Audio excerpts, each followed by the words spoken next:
Wacko and hot tamale. UnLearned Podcast. Today, Junior.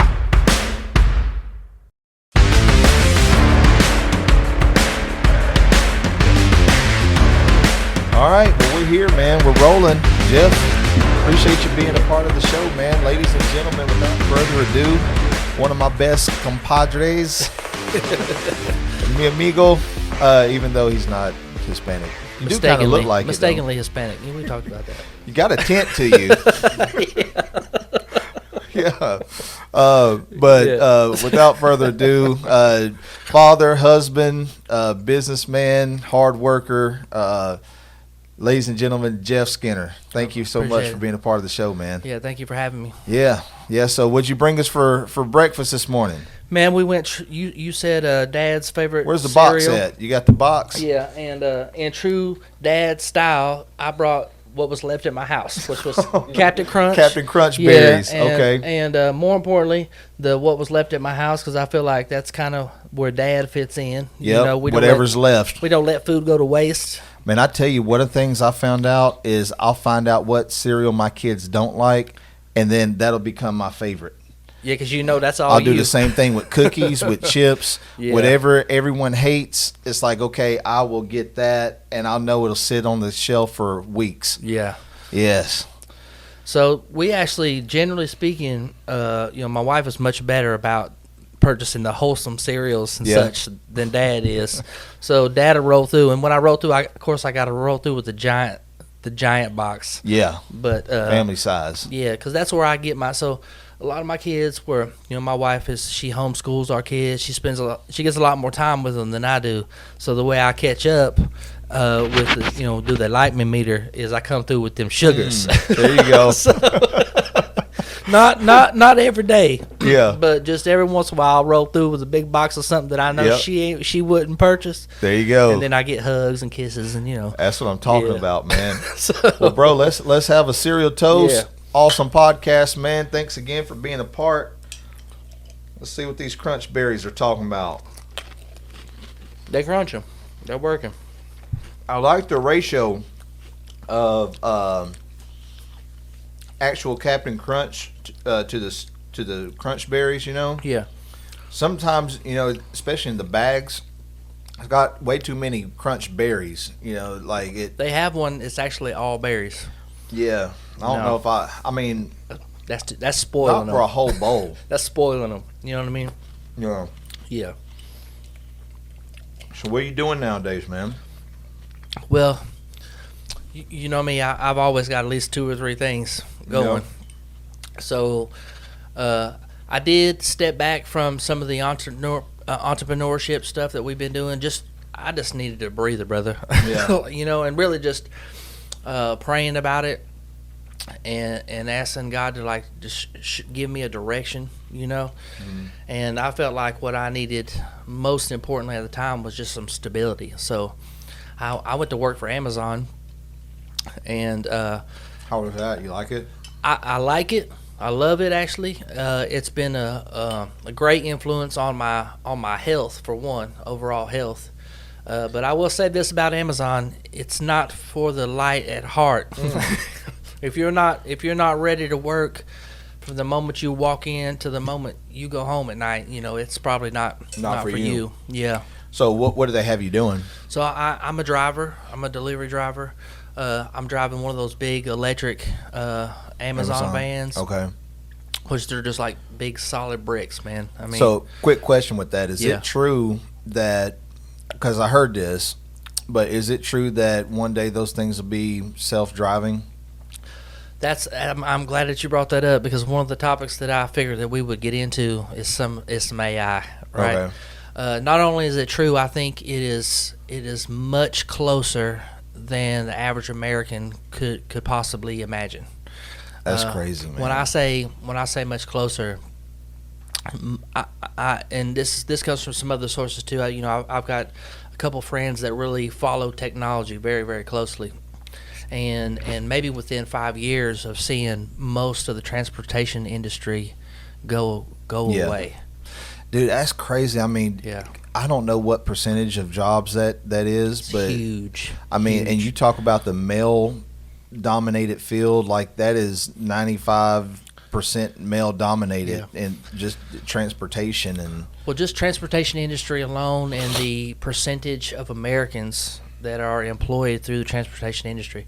But that's not the only industry we're looking at. Look at all of manufacturing.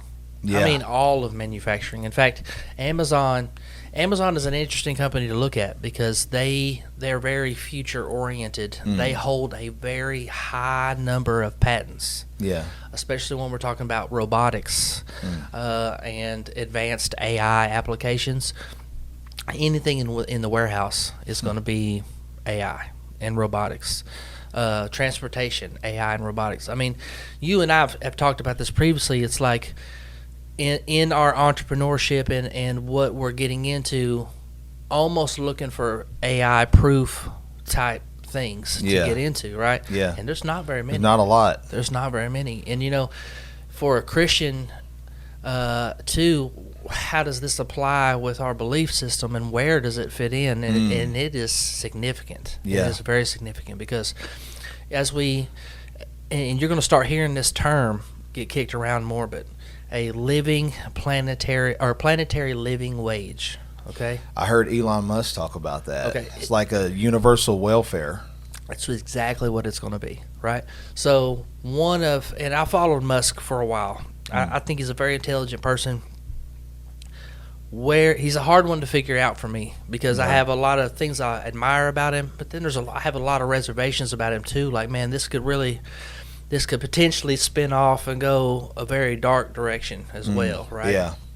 Especially when we're getting into like the robotics and the AI applications, and you can get this from his own mouth. He will tell you that the most dangerous thing that we have on Earth is not nuclear weapons; it's AI. Yeah. That's what terrifies him, and he is, you know, the person at the forefront pushing this forward and forward. You know, the Elon Musk owned AI. I can't remember the name of it now. It's slipping me, but it's Grok. Yeah. So and this was hilarious. I got to admit, this was hilarious. So they asked Grok several questions about Elon Musk. Yeah. Is Elon Musk a good guy? You know, should Elon Musk be in the current position that he's in within our government? All of these things. Yeah. And I don't think he would have been very happy about With the what it said. answers that came from Grok. Wow. Yeah.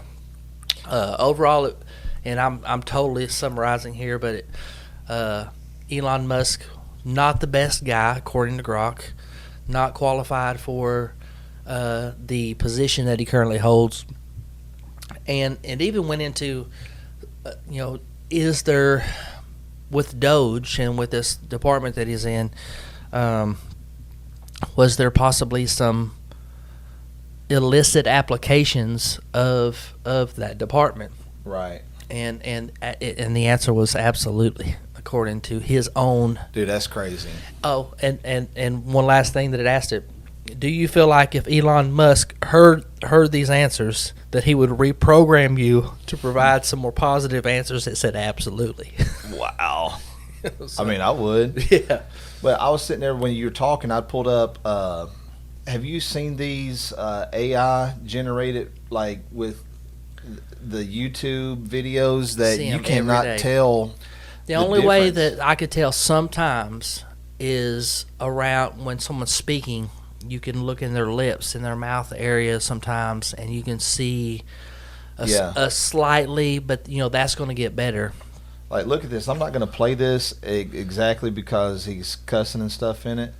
Okay, so I'm not going to play this just because he's cussing on some of these, but like this is like you can look at that. I mean, that looks if you don't. I mean, that looks real. That's AI. And it's going to get better, a better version of that. I mean, look at that. I saw one with Bronny James. I've seen them with Donald Trump. You know, and my concern is when, someone starts doing this with politicians and making it like, like it's Putin saying something and, people take him serious like we just launched a nuclear bomb and then some country retaliates or, It's already there. Yeah. Yeah. When I say it's already there, like, again, if I'm speaking about like average American, right, who let's say you were a anti-Trump person to start with, right? Yeah. There is so much material out there right now. If you went online, and it would either be interviews with Trump, but it's not really Trump, or someone else, and some stuff. You should have a little bit of common sense. I think that's a very dangerous term to use, common sense. Yeah. But you could research and find that, okay, this is something that's been created.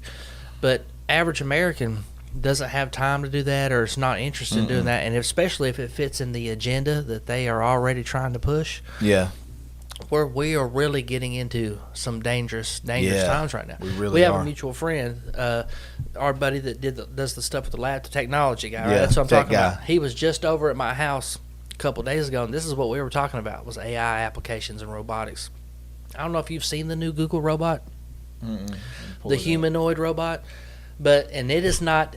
He's telling me it's not even the most advanced humanoid robot there is. But when you see this thing, dude, it is, Gemini, that's it. This one?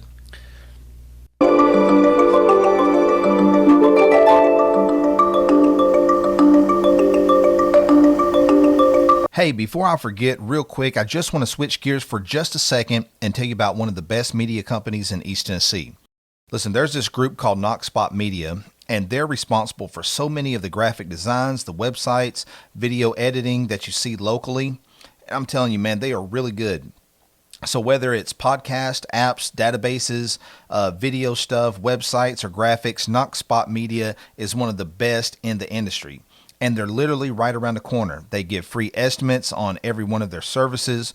So if you call them, you tell them that you watched a podcast, they may even give you a free media sample.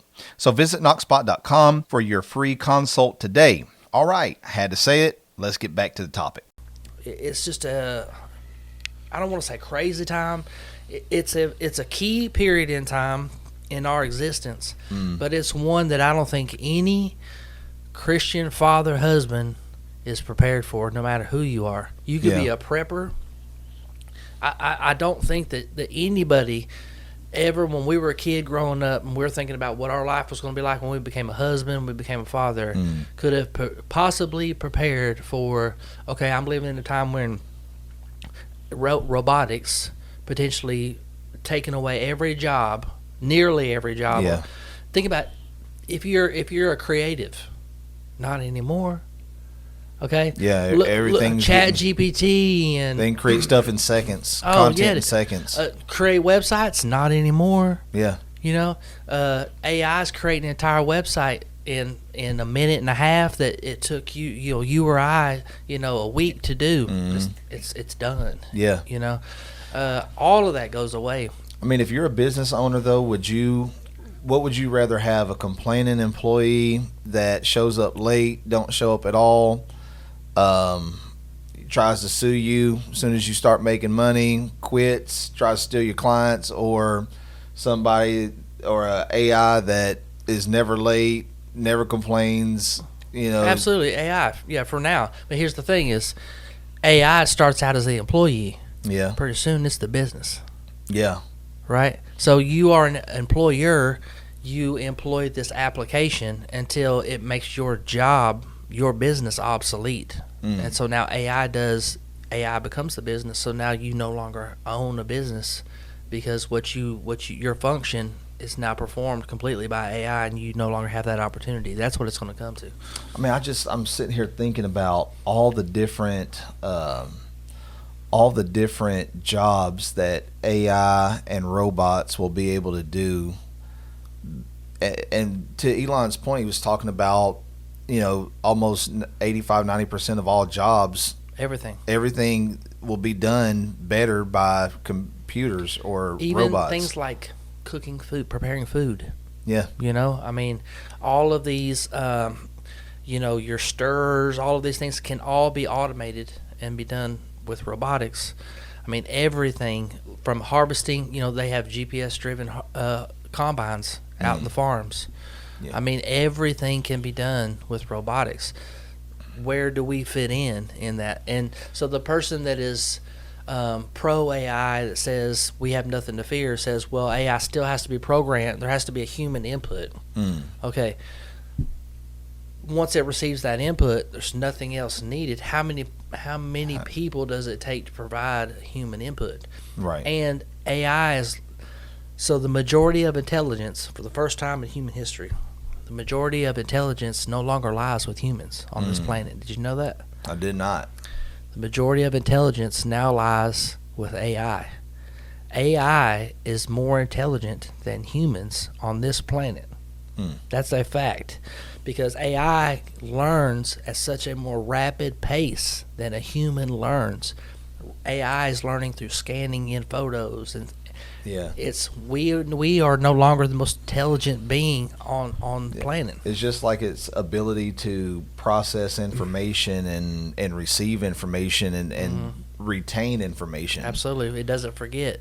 So when you brought up politicians, right, and then I'll take it one step further to military applications. Okay, our country certainly has developed drone swarms, right?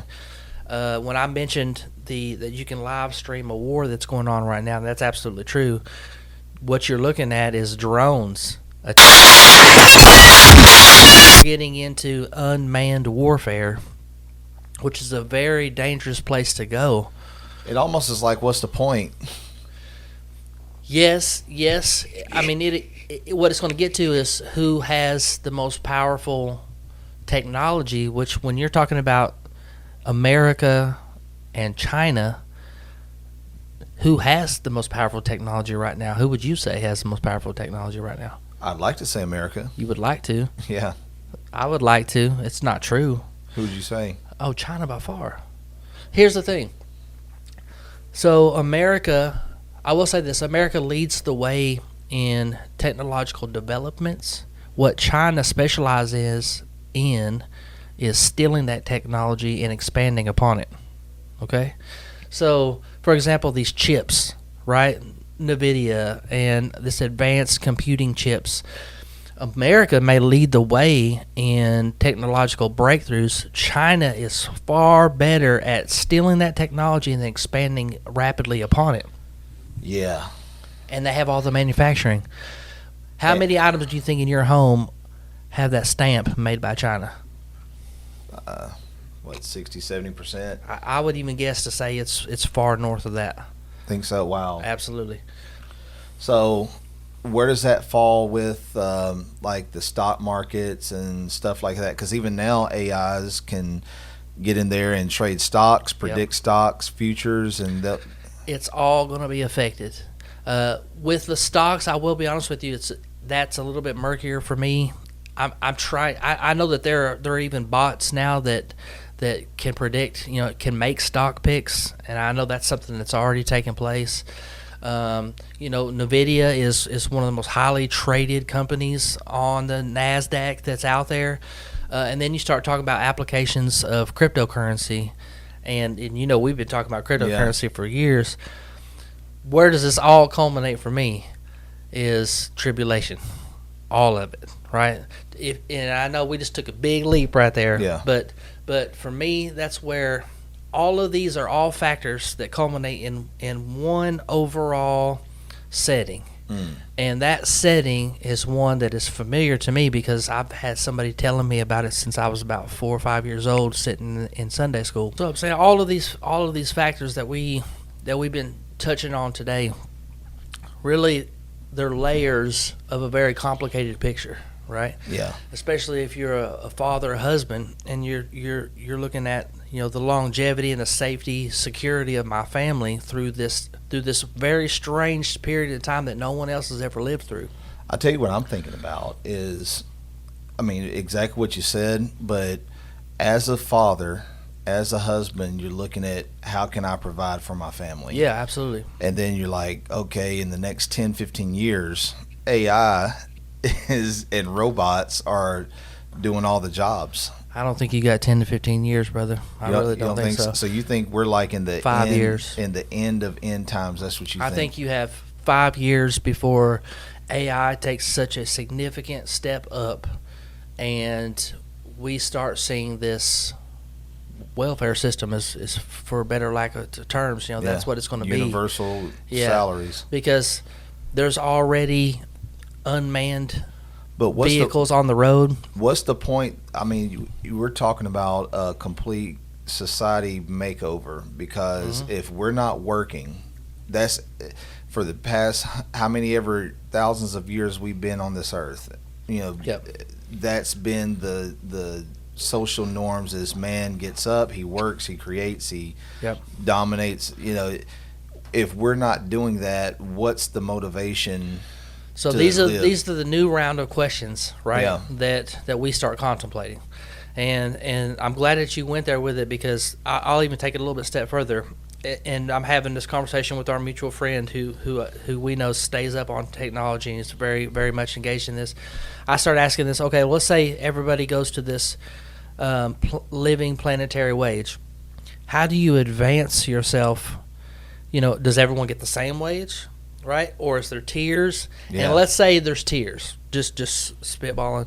How do you advance yourself from a lower tier into a higher tier if you no longer have a job?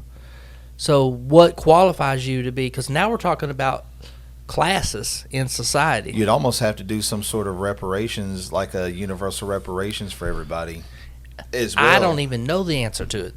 These are the things that my brain is trying to, and it's hard. I understand this is a very hard subject for men to wrap your head around, because the way we've always, what is almost like in our spirit is we work hard, right? Yeah, and you get rewarded for what you do. Exactly. You put your faith in God and you work hard and you bring yourself up, self-made man, if you will.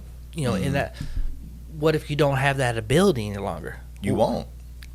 Well, and that's what I was saying, like with the reparations, it's not like racial reparation. I'm talking about like if the guy down the street has $5 million in his account. Right. I've got $10,000 in my account, and someone else has, $200,000 in their account, and then we start this universal program where jobs are gone, but we have a universal salary. Okay, based on, to your point, like I don't have anything to move myself up the ladder at that point if I'm the person with the $10,000 in my account. Yeah. Versus the guy with $5 million, he can still go a lot further with, Let me hit you with one bigger. So mental health, especially when we're talking about men in our country, vastly misunderstood. Men commit suicide 8 times higher rate than women do. What if you are now in a system, in a society, that you have no way to advance yourself or your standing, and you're not making it? Mental health gone. Right? Men? I'm somebody that believes that men have to have a purpose. Yeah. It's just how we're created, right? No doubt. If you don't have a purpose, you lose hope.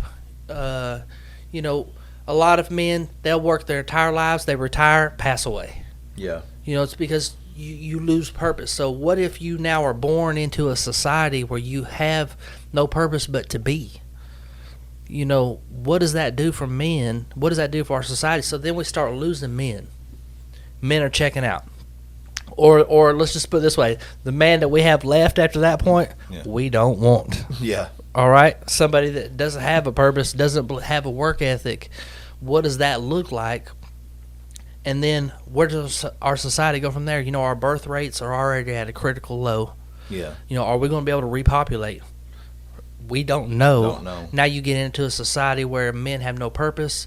What does that look like for our mental health? And then where does the society go from there? It all points to one thing, what we've been talking about. Yeah. And that's a tribulation, end times. And so on the vein of end times, I'm going to go to AI for just a second, robots. Okay. Now, this isn't what I think. This is what I heard somewhere. I want to see what you think.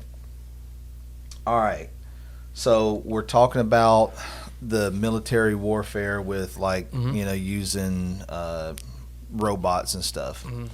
All right. This is Revelation 9. Now, again, this is not like I already know where you're going. Yeah, I'm good. some sort of Bible Yeah. scholar. This is just something that I heard that I thought was interesting. Yep. Okay, so when we're talking about military warfare, what does this sound like to you?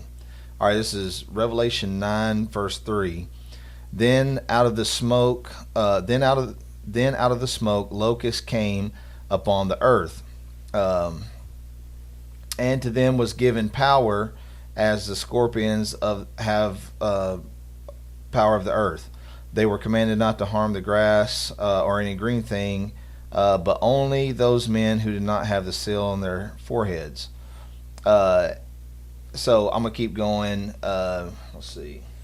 You can drop down here about verse 9. Yeah, verse 9, and they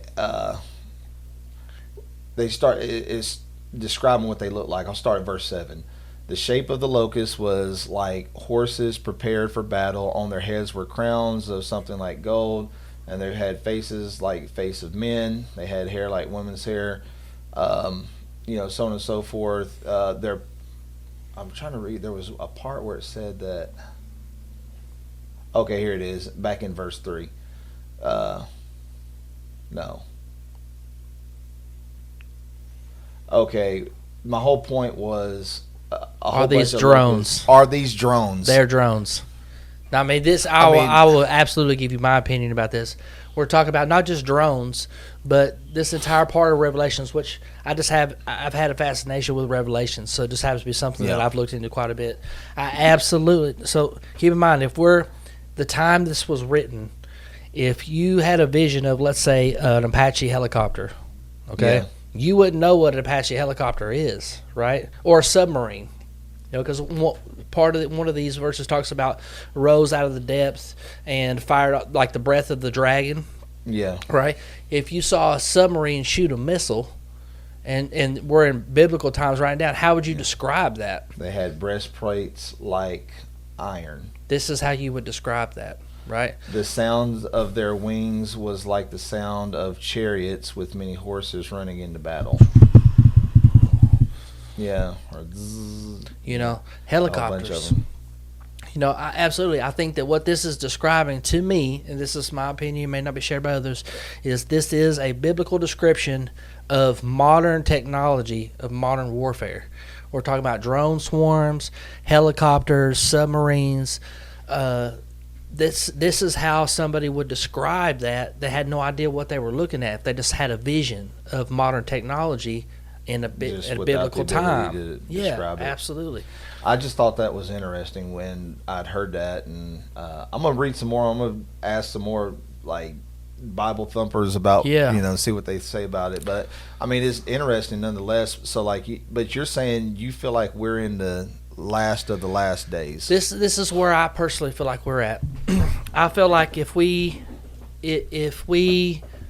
have not entered into the opening stages of tribulation, we are right up against it, in my opinion. And I think when people talk about tribulation too, I think and again, you have to take a deeper research into it and look at, a lot of people go by the old school kind of belief of tribulation 7 years, and I think that's a mistake personally. Haven't read into it. The tribulation is it's the same story recounted at 3 different perspectives of that. And if you read through Revelations, a lot of people read through Revelations as it's chronological. I don't believe it is. It's a recounting of the same vision from 3 different people, 3 perspectives. If you look at it that way, it comes out to be 3.5 years, right? And if you look at, when I was a kid, I was told 3 things. Look, you're good, you're safe, until 3 things happen. You have a one world government, you have one world monetary system, and one single world religion. Do you think crypto is moving towards the one world financial system? Ding ding. Point for you, Marcus. All right. That it is a single world monetary system. I mean, you look at it. How would that end up replacing a dollar or a yang? Oh, brother, the dollar's on the way out. Well, it is on the way out. Even a currency that's not on the way out. How does crypto? How does a country say, this is better than what we have. So Let's November 2025, okay, that will be the actual inducement of crypto technology, where the actual use phase will come in. So everything up to this point has been vetting out of applications, right? Yeah. I'm gonna give you an answer. So let's say that we're in China, right? So we have the yang, correct? Yeah. If I want to buy something in America, I've got to convert my yang over to the dollar, and there has to be this whole. If I have a Bitcoin, and I'm not saying Bitcoin's going to be, but let's say I got a Bitcoin. Bitcoin's same here as it is in America, as it is in China, as it is in Russia, anywhere else. It's a single amount. Boom, you send it. It's a digital transaction. It occurs. Your item is there.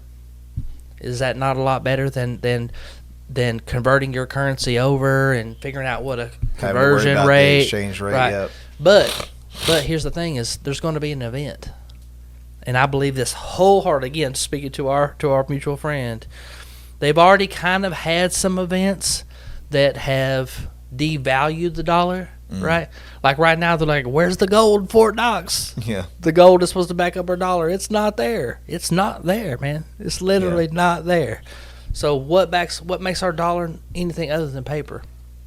If the gold ain't there to back up our dollar, our dollar is paper, right? Okay. And when you have terrorist events like 9/11 that occur, and then you have like our housing markets, and let's just talk about it right now, like events like with our new president come in, inflation is out the roof, and now we got tariffs. Yeah. Right?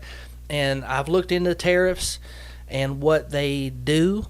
So in the beginning part of it, tariffs sound great. It protects American workers and all those things, but there's a lot of backlash that comes on that. There's a reason why the only time in history that we've used tariffs, it's been very short-term use of tariffs. So what's a tariff? So a tariff. So for example, let's say I can take my manufacturing business, and I can move all the manufacturing over to China, who absolutely they do forced slave labor, basically, no wages, right? So now you want to bring those goods into America. Well, a tariff says, nah, you're going to pay an extra 50% on top of the cost to bring that into our country. So what it does is it equalizes. So it's a tax. It's a tax the closest thing you can figure to is a tax. Taxing the products to make the playing field level. Okay. Right? To bring some of the manufacturing and those jobs back into America, which sounds great, right? But there's a lot of very negative, very ugly consequences of doing that long term. So you do that short term until someone comes around. Cool. The other thing is, what keeps another country from just throwing a tariff back up against us? This is what's starting to happen now. Oh, yeah, absolutely. And you're about to see the ramifications of all that. And it'll just match. The cost of goods, which the cost of food in the last 5 years has gone up threefold. We all know that, right? Yeah. You're about to see a hike on prices that you've never seen before. Do you think maybe like he's trying to make a play just to get more people or businesses to come into America? One thing I'll say about Trump, whether you support him or don't support him, and I'll say this about politicians, I'm not a 100% supporter of any politician, right? I believe I look for what's going to suit what I feel our community and my family the best, and that's what I roll with. One thing about Trump, though, is he is honest, right? Yeah. Even when he knows he's about to get, people are going to be angry by it, he said he generally he follows the format of whatever he lays out there. So I do believe that what he's saying is, in fact, his intentions. He wants to bring manufacturing is huge for him. Yeah. He wants to bring manufacturing back into this country, which has been vetted out to these third world countries, child labor and all this type of stuff. And so I feel like the goals that he set out is the purpose, but it's a very short-sighted view of that. If you go back and look at Ronald Reagan, Ronald Reagan had a speech where he came out and he was talking about tariffs specifically, and the reason why you don't use tariffs long term. One, the tariffs kind of become a crutch to your own industry. So like if we have tariffs that are supporting American manufacturing, well, they no longer feel the need to continue to advance and to get into the new technologies and things like that that make them applicable in the global market, because now they're supported by our tariffs. Right? And then what's to keep a country from just saying, okay, you got a tariff on me, I'll put a tariff on you. And it becomes, we getting closer and closer and closer to war again, financially now. So just I know we got off there a little bit, but to go back to those three tangents we talked about, one monetary system, a world monetary system, absolutely digital currency is in fact a one world global monetary system, right? A Bitcoin is a Bitcoin here, whether it's in China, wherever it is. And then we talk about one world government. Okay, take a look at the players in world government, okay? Yes, you have an American president, you have this Russian president, but we have entities like NATO, the UN, and really the number, when you talk about how many people are actually pulling the strings for all of these events, it's tiny. We can fit them in this house. Yeah. Right? Is that not a one world government? Yeah, kind of is. I mean, we're there. We're there. So, especially when you talk about the elite, the uber elite, the 1% of the rich that control all the money, right? Tell me why Bill Gates is the largest farm owner in our country. This is a technology person who's bought up all the farmland in the Midwest. Why? Why would you say? Because you control the food, you control the people. This man is Microsoft technology, and he's the largest farm owner in our country. He controls all the food. Marcus, when people are starving, they're going to do what they got to do to eat. So what are you doing right now to prepare for that? So I don't know if what anybody could do would be enough, but I'm doing what I can to keep me sane. All right. So, I have a garden at my house. We have chickens at my house. I'm trying to give my kids skills that theoretically may help them provide for themselves in a situation, because when we start talking about this is where the AI comes in. A living planetary wage. Nobody works anymore. You get a welfare. What is to stop them to turn that switch off? To say, no, in order for you to get this check, you got to take this chip. Yeah. Where's this chip go? Oh, man, conveniently on your hand or on your forehead. Put it in your forehead. Yeah, exactly. So if you are a Christian man and brother, we've talked about this before. I'm going to break it down for people right here, and they ain't ready for this one. There's going to come a point in time, if you believe that there's an end time and that there's a mark of the beast that's coming, what you got to wrap your head around is there's going to be a point in time when your children are going to be looking at a guillotine, and they're going to say to you, take this mark. And you're going to have to make a decision to take that mark or watch your children be executed. You think that'll happen in our lifetime? I believe so. If not my lifetime, I think my children are going to be facing that decision. That's just me. Again, we're talking about 5 years, potentially AI, putting us all out of work, right? So I will say this. At that point in time, the power lies with government, the people that are issuing those checks. So you have to fall in line in order to receive that check. Now we're talking martial law, right? Yeah. If you get out of line, you're looking at like a you're almost like a guerrilla fighter. You're outside of the system, and it's easy for them to look. We almost got there when the vaccine came through, brother. Yeah. If you're not vaccinated, you don't need to be in public places because you're a danger to the community. We almost got there already. I feel like that was a test run. I'm going to be honest with you. I feel like that was a test run. So now we get on this living planetary wage. To get your money, you got to meet X, Y, Z. And if you don't get your money, how do you feed your kids? I do want to touch real quick on these chickens that you say you got. Dude, I've never in my life seen you deal with any farm animal at all. You're seeing it now. And that should let you know how important I feel like some of this stuff is. Yeah. We've got chickens at my house. I built like poor man's greenhouse. You live in the city. I live in the county.